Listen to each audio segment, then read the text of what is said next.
టాలీవుడ్ ప్రముఖ దర్శకుడు సూర్యకిరణ్ అకాల మరణం సినీ ఇండస్ట్రీలో విషాదాన్ని నింపింది.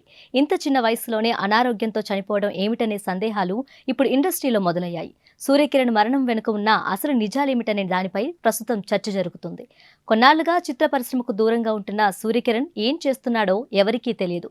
సడన్ గా సూర్యకిరణ్ మరణించాడంటూ కథనాలు వచ్చాయి. సోమవారం సూర్యకిరణ్ చెన్నైలోని ఓ ప్రైవేట్ హాస్పిటల్లో ట్రీట్మెంట్ తీసుకుంటూ చనిపోయాడు.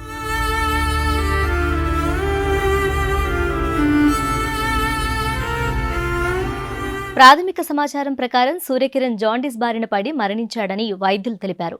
గత కొంతకాలంగా పచ్చకామెర్లతో బాధపడుతున్న సూర్యకిరణ్ హాస్పిటల్లో చికిత్స తీసుకుంటున్నారు. కానీ ఇంతలోనే ఇలా ఆయన చనిపోవడాన్ని అభిమానులు జీర్ణించుకోలేకపోతున్నారు. ఈ క్రమంలో అసలు ఈ పచ్చకామెర్ల వ్యాధి ఎలా వస్తుంది? దీని లక్షణాలేంటి? ఇది నిజంగా ప్రాణాంతకమా? ఇప్పుడు చూద్దాం.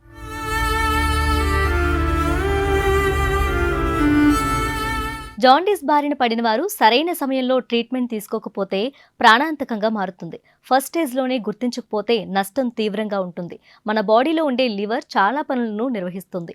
ఆటో ఇమ్యూన్ డిజార్డర్ కారణంగా లేదా ఆల్కహాల్, డ్రగ్స్ వినియోగం వల్ల కాలేయం సరిగ్గా పనిచేయక జాండీస్ వచ్చే ప్రమాదం ఉంది. పెన్సిలిన్, స్టెరాయిడ్స్, గర్భనిరోధక మందులు కూడా కాలేయ వ్యాధికి కారణం కావచ్చు.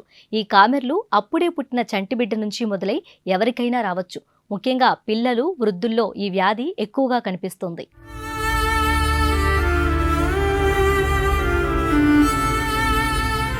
కామెర్ల లక్షణాల విషయానికొస్తే ఉన్నట్లుండి బరువు తగ్గడంతో పాటు ఆకలి తగ్గుతుంది. ఎప్పుడూ మత్తుగా ఉంటుంది. శరీరం పసుపు పచ్చ రంగులోకి మారుతుంది. కళ్ళు, యూరిన్ కూడా ఎల్లో కలర్లో మారుతాయి. కడుపులో మంట, కడుపు నొప్పి, ముఖ్యంగా పక్కటెముకల కింద భాగంలో బాగా నొప్పిగా ఉంటుంది. చలి, జ్వరం, వికారంతో పాటు వామిటింగ్స్ వచ్చినట్లు అనిపిస్తుంది. కామెర్ల వ్యాధిని నిర్లక్ష్యం చేస్తే బ్లడ్ వామిటింగ్స్తో పాటు రోగి కోమాలోకి వెళ్లి చనిపోయే ప్రమాదం కూడా ఉంది. అందుకే ఈ లక్షణాలు కనిపించిన వెంటనే వైద్యుల్ని సంప్రదించడం ఉత్తమం.